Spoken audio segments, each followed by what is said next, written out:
So everyone so my topic today is reverse engineering malicious flash. So first question, do you guys think the logo of the flash is correct or is the other way around? The other way around, right? So a bit about myself, Mahmud Rahman, I work as independent security researcher now. I'm part of cybersecurity Malaysia chapter. So gender, I'll touch a little bit about the flash and Infosec landscape currently. Flash is still considered as a dry product, at least for now. And then of course a bit about Flash 101, like you working on reverse engineering, probably you need to understand a little bit about file structures and magic numbers and stuff like that. And of course, when you talk about Flash, Flash is no longer running stand on its own. It's having used as an embedded file in many applications, so we probably need to figure it out as well. And of course, our topic on reverse and Flash. So, Flash and Infosec landscape. So, an honest question: when is the first time you heard about Flash being used for cyber attack? Did anyone know? Probably 2001, right? If you remember back in the days that you have a lot of bugs related to XSS and stuff. So, and Flash has normally been used inside the browser, right? And then normally people utilize that kind of thing to attack Flash related to typical web client-based kind of problem. So, when is the last time you heard about Flash being used for the cyber attack? No one? I guess it's probably yesterday, right? Yesterday is due to these two vulnerabilities that have been patched by Adobe, and both of these bugs is actually related to targeted attacks. The first one is a 2013-2013. It's been used inside attack again macro attacks that running on top of Safari and Firefox. And then another one is on 0334. This is basically another targeted attack that has been used in a couple of web pages, such as example that I have is StanfordFoundation.org, which is been hosting one malicious document, which have malicious Flash inside. So basically how Flash assisting in cyber attack. So there are many uses of this Flash. The first thing is the Flash itself have a lot of bugs. You have a problem inside the Flash engine itself. You have a problem with the format. The latest one is related to CFF or integer problem. And the second one is the Flash AVM type confusing, because if you know from the Flash it needs to be translated into AVM, so it requires some sort of bytecode translation. So there is also multiple bugs associated with it as well. And other than being used as the attack vector, it also can be used as to facilitate attack. For example, ActionScript 3 has been used to spray the shellcode. The first one it can be done via hit spray via ASP implementation, and the second one is by implementing zip spray. This also can be done via AVM spray. And there's also a lot of feature risks in this Flash. For example, if you remember back in the day on 2011, one of the companies being compromised due to Flash 0 day, but have been embedded into Excel document. It was been discovered by a group of true members from Taiwan. They discovered that if you embedded a Flash file into Excel, it will be automatically disable the DEP features inside the Excel. So by utilizing this kind of dynamic environment, it creates it creates opportunity for attacker to bypass security mechanism. And Flash is also been used to hide the rear exploit. For example, last year as well, I discovered one of Flash's example that attacking IE 0 day, but instead of posting the IE HTML file, it used Flash to make a call into JavaScript function. For example, inside of Flash, there is a function called external interface, which is allow you to make a JavaScript call into the browser process. So the running process will be as similar as a browser, but the code of execution actually running inside the Flash component. So you can have like a multiple combination of this. And of course, it can be used to make analysis more harder as well. The dynamic of AS3 provide we need to be corrected at hiding. So you can just put any complexity of AS3 to be executed.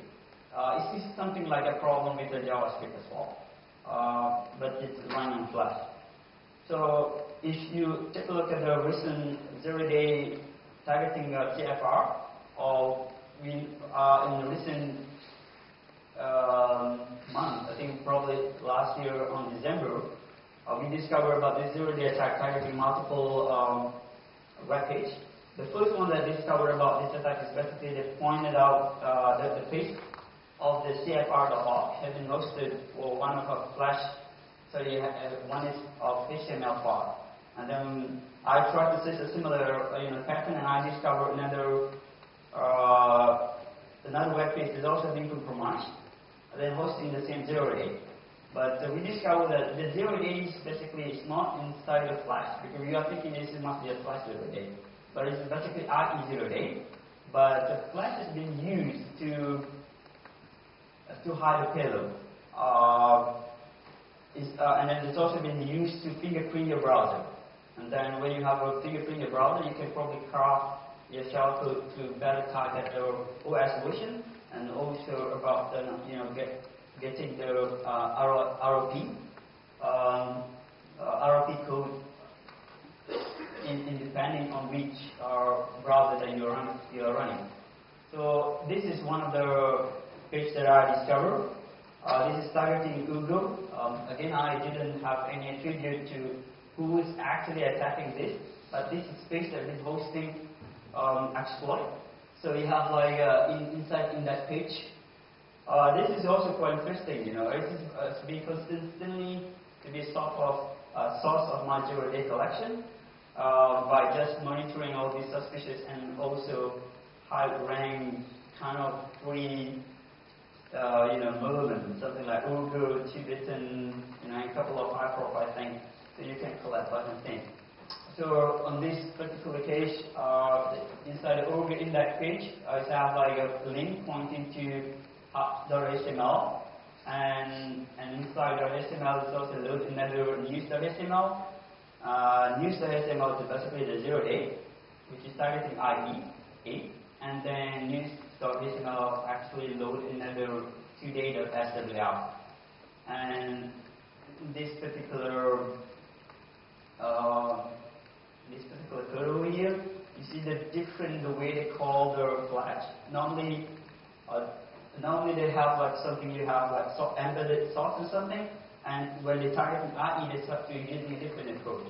Because in IE you have active tags, so by calling this CS class ID, you basically try to initiate the Flash plugin into it. And this is how the Flash that's been used inside this waterfall attack. It's basically type of language, so it's only targeting those browsers that have been enabled for language of, if I can recall correctly, it's about 5. .ko.dh for Chinese, .us for US, and a couple more. Also, another two I don't recall. And then, if you have over here, you have version XP, and this is version, and this is how they construct the ROP against the browser that has associated with the version XP. So this is on using Flash as a helper, and then this one is another one is on. This is the latest one. It's been embedded into HPW2013.doc, and you have a Flash file inside it. the things inside the flash file here, it's done almost everything. It's been used to check the OS version. This is also quite interesting. If you can see it over here, it's also like checking either you are running inside Windows 2008 or something. It's very particular to detect all these versions of the OS. And it is also checking for the flash version number, because there are multiple ways that you can have. For example, the way they want to detect the flash action flash version is basically try to get the version of the OS as well. For example, if you are looking into version, they normally give you the OS as well. Like for example, you create a version, they give you Mac and also give the flash version. So you can combine all this information for further to prepare your next shell code over here. In this example, if this is associated with any one of these, so we're going to construct a different shell code palette here. So another detail about the flash file. A good thing about flash, you also can embed pretty much any arbitrary data inside it. So for example, in this particular flash file, they embedded inside flash file. You have this way, you have a document, you have flash into a document, and inside this flash document, there is also another binary inside it. If you notice over here, you can carefully craft your flash object to have binary data representation here, and have all of the typical MS.exe over here. So that's pretty much the landscape on the Infosec landscape with the flash security. So flash 101. So basically, I want to do a quick one on this one. So it's a default format. It has the magic numbers for this one. FWR. So this is your magic number. If you want to, find any flash file associate or embedded into any document, this is probably six magic numbers that you want to take a look. And there is also another format. This is for compression. So for TWR, the magic numbers is TWR, and you use it for the GWMIP for the compression. So spotting a flash, how you can spot a flash? I guess a flash is very super cool because it's run almost in every single platform. Name it, Windows, OS X, Unix, and it's also going to mobile as well. And every app client is also flash friendly as well. For example, you have a web browser. Pretty much every single browser has a plugin for flash. Office application, you also have it, media players, and so on and so forth. The problem is flash is the troublemaker. It has bugs, and it also can be used to facilitate that. And if you try to find or try to carve a flash file inside each of these applications, you need to understand how each application handles the flash object. So I guess spotting flash will be easy, right? You can just grab SWF or CWF.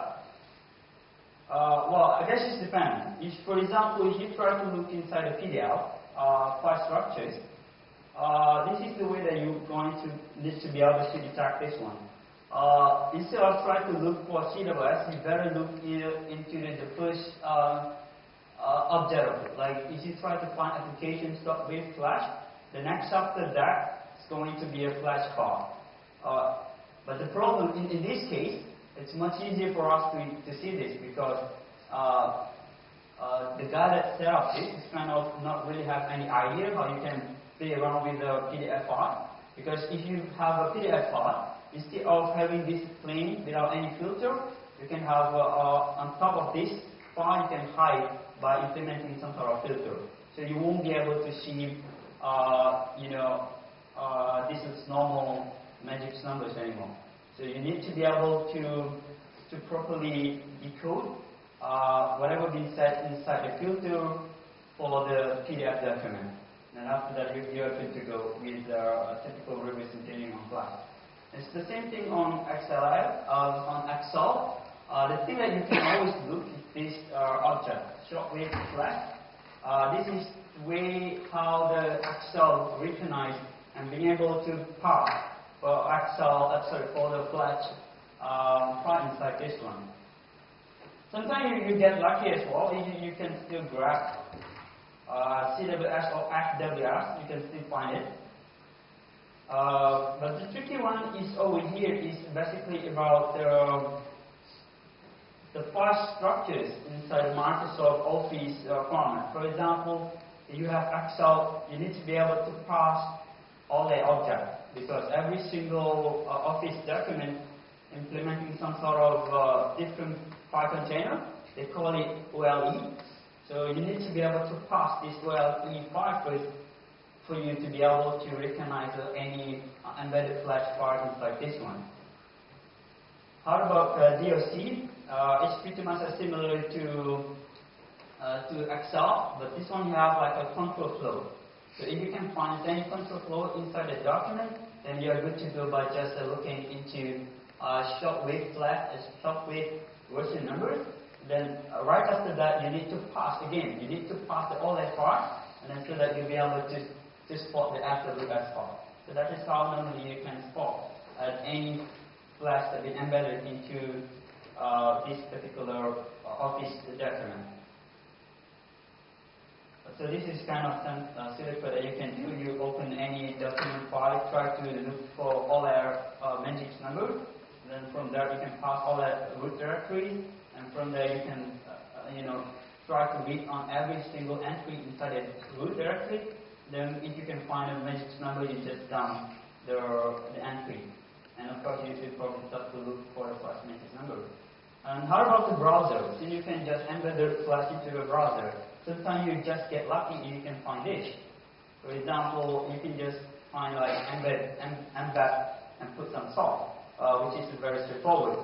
But then again, if you're talking about doing in automation ways, like for example, if you want to put into your dynamic analysis on emulation, you need to be able to pass for every single document. And then it happens to be you have too many options. For example, if you pass for typical, this one is being used inside ground.swf. It's one of the 0D as well. You just simply call by embed. So if you have a different, ways to emulate every single object inside the browser, that's probably thing that you need to consider when you have to deal with on IE. So for example, in this IE, as I mentioned earlier on, they have different ways of calling flash object. And this one, like you just need to initiate the class ID, and then after that, you're good to go to load the flash file. So this is multiple ways. I only list a couple of applications. For example, I list a browser, Office document, and PDF because this is at least according to my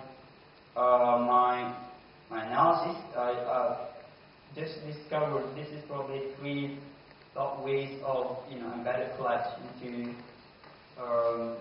to deliver to the target. Of course, I'm not going to go detail if you have different ways of sending your flash file. And how about if you can reversing the flash? Well, to be able to reverse the flash, you need to first at least try to understand the flash structures of flash file. You have the structure. For example, if you take a look over here, flash it's basically stack based. So the first stack is belong to file attribute. The second one is belong to different tags and so on and so forth. So if you can understand the file attribute, it gives you some information. For example, like how long this file structure is. For example, this is the whole flash file. If you take a look at this one, if you try to carve any flash file from the Office document, you need to be able to stop from carving from finding this header towards the end of the file. You need to understand how many bytes that belong to this one. So there are a couple of things that you can see by just understanding the structures of Flash. And inside this tag, for example, it has defined here, it has capability to execute or have embedded AS script inside it. So if you go further down inside this one, if you go to inside tag called do ABC, it's basically do. ABC is the action script bytecode. So this is where the whole process of transforming a Flash bytecode into execution inside the browser or any Flash player. So from here you can define, if you can pass this and properly disassemble this, you can have a transformation called P-code. And if you be able to decompose this object over here, you can this tag over here, you can have action script. So that is how things work on the Flash. So this is the AVM bytecode. For example, over here it have some method. For example, method count. So this is basically a translation from this one. For example, if you have this bytecode, for example, you have D030. So the output for this one, D0, is basically belonging to a function called getLocal. So if you can disassemble this one, you can have this instruction called this getLocal. So that is how we can do a reverse engineering on this one. And of course, from this one, you can have a better output of this disassemble. I already call it disassemble or P-code of AVM bytecode. It's pretty much readable, but then it's just not like as easy as you can read on the AS3 access. Yeah, so this is action script. If you need to be able to properly write your own disassemble this compiler, specification released by Adobe is very helpful. So AS3 is basically for Flash 10 version onwards, Flash 9 is on AS3. Sometimes you can still see the problem when it comes to managing the compatibility between old AS2 to the AS3. So there is also one bug that attributed to maintaining this cross compatibility between running AS3 and also running AS2. Of course, we need to use the compiler to be able to get this, and then I guess it's the same old problem with decompiling. And then I guess decompiling is a good thing to solve, right? Okay, this is the same Flash bar.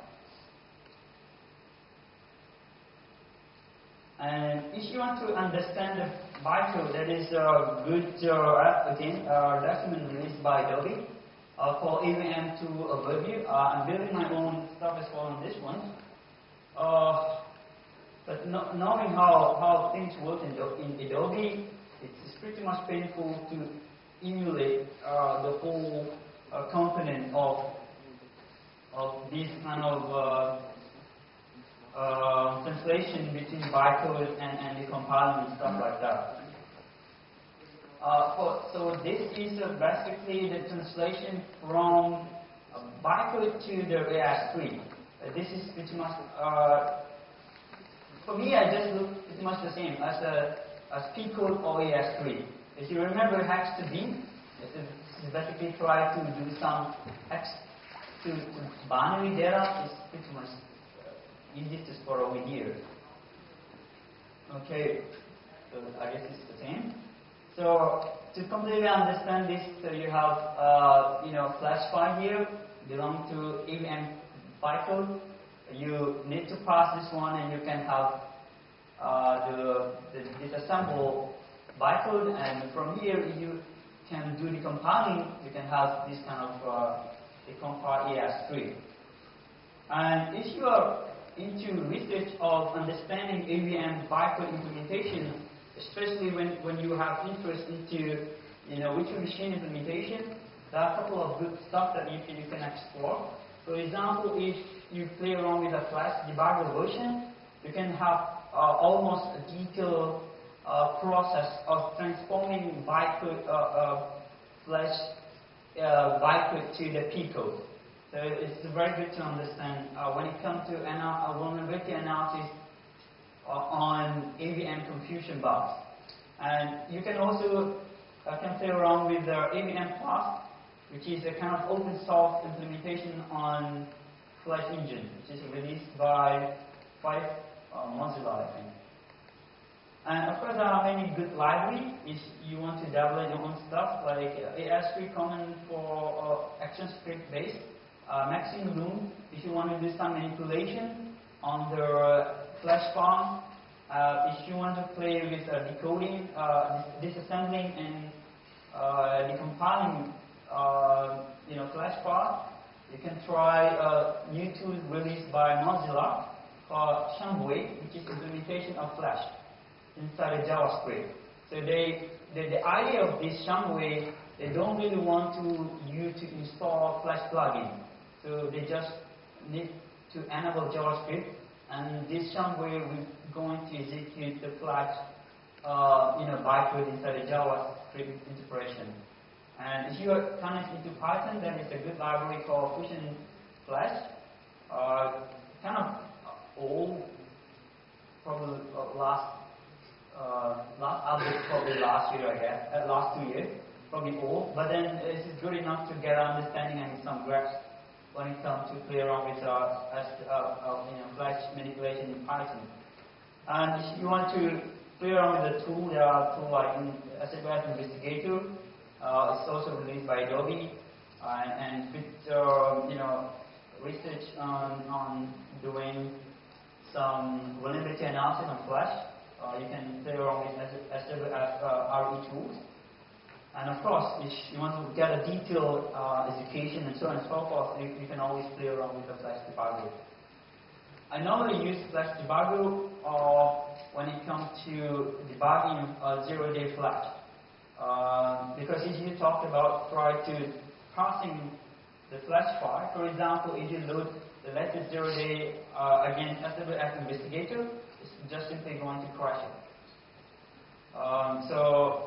But then if you load into Flash debugger, and if you can enable something inside mm.cfg, you can always have a log in terms of how the execution works inside the AVM. Okay, I guess this is conclusion. I think Flash security is a kind of a different requirement. Because it can be used as attack vector, it also can be used to help in terms of accomplice attack. And things good to know that if you disabling Flash, it's just not by disabling inside the browser, because Flash also exists inside your document as well, inside your Adobe Reader as well. So if you don't even need a Flash, then you probably need to install the whole thing rather than just disabling your Flash plugin. Well, if you are trying to find Flash inside any embedded file, please make sure you understand how to parse or have some understanding on application file structures. And I guess if you want to do a Flash or everything, it's better for you to understand AVM bytecode a bit. So when you because there are things that you need to understand. For example, in terms of retrieving different kind of parameters to the function. So there are ways of how the bytecode implementation in Flash works. So I guess you need to be able to understand the bytecode on this one as well. And I guess that's probably all for me. I'm kind of friendly. So if you have any questions, I want to see some demo on how the first zero day works, so feel free to ask later on. Mahmud, if you want to go ahead and do that, we have a break coming up right now, but if you were interested in giving a demo, this is a perfect way to use that time as well. But then I need to configure my VM a bit, so. Understood. But just a quick one, just you want to see some. I guess I just probably show you a quick one how the latest 0-day on the flash, the one that been used inside. Oh, okay, sorry. It's like this. Oh, sorry. Thing inside this one. This is one of the files that have already been carved into SWR. This is basically belong to it belongs to HPW2013 document. So I pass this and get the SWR. So this is the file. If you notice, people are doing some blogging mention about ladyboard. This is the ladyboard. So this is basically the main file that triggered this vulnerability. This is the binary that I will talk a bit early on. So you can just go to that viewer. This is the defined binary data. This is the one. If you notice this is basically inside X32 version. So this is the target payload. And if you have another one over here for defined binary data, so this is targeting for those OS that run on X64. So this is the binary for the payload. If you try to, I mentioned earlier on, this is where the AVM code resides. So if you click here, this SWR investigator field to decompile to the flash, to the action script. So that's why sometimes you need to understand the bytecode of this one. So for example,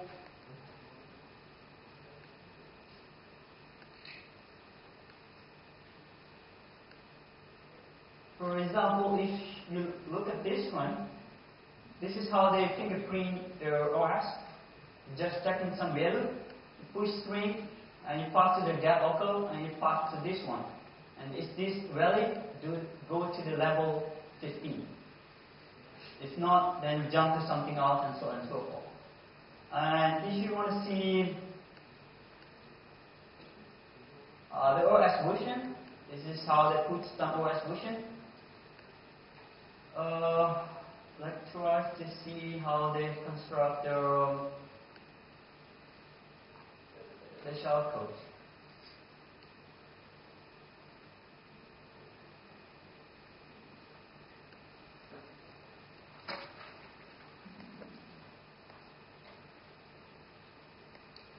So this is basically how they pass the construct the shell code over here.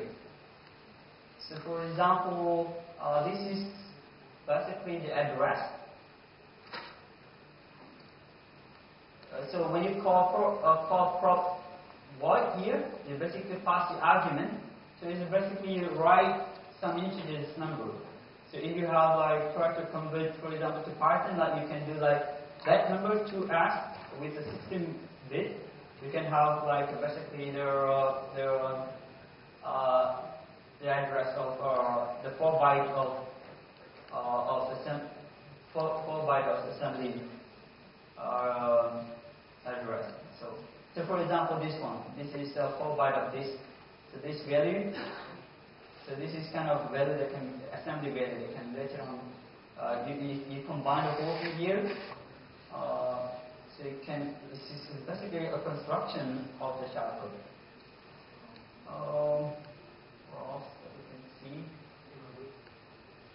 Yeah, I guess this is pretty much on to show you real quick how you can do some quick analysis on this flash. So I guess that's pretty much. All right. Thank you very much.